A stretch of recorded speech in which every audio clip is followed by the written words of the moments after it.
I thought that he had already shot at me because I saw what I believed to be a metallic reflection or muzzle flash something coming at me, Officer Terrence Mercadal said in an interview with a detective. I was scared. Mercadal and Officer Jared Robinette described Clark's shooting in police interviews released for the first time Tuesday. Becerra and Schubert said they relied heavily on those interviews and recordings from the officers' body cameras in deciding that the pair were genuinely in fear for their lives when they shot Clark.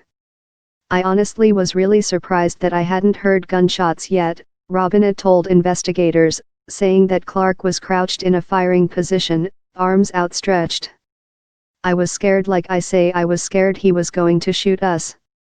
Mercadal had been with the department for 2 years at the time of the shooting on March 18, 2018, while Robinette had been an officer in Sacramento for 4 years.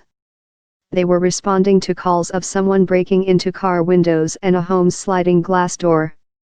They eventually pursued Clark into what was later revealed to be his grandparents' backyard.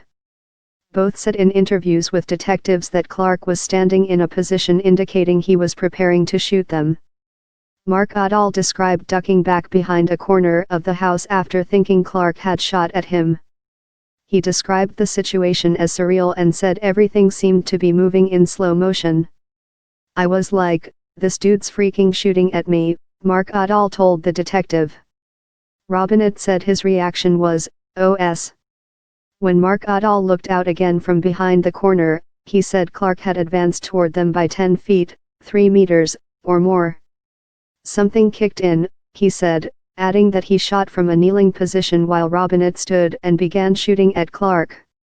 The district attorney released an enhanced photo from an officer's body camera showing a flash of light from Clark's position near his grandparents' back door, which she said supported the officer's statements. Schubert and Becerra said video from a police helicopter and independent reviews of Clark's official autopsy showed he was advancing toward the officers, contrary to an autopsy conducted for his family that said he was shot from behind. The officers did not identify themselves as police, but both said they ordered Clark to stop and show his hands. Both said during their interviews that they recalled Clark being described in dispatch calls as a black male wearing black clothing or a black sweatshirt.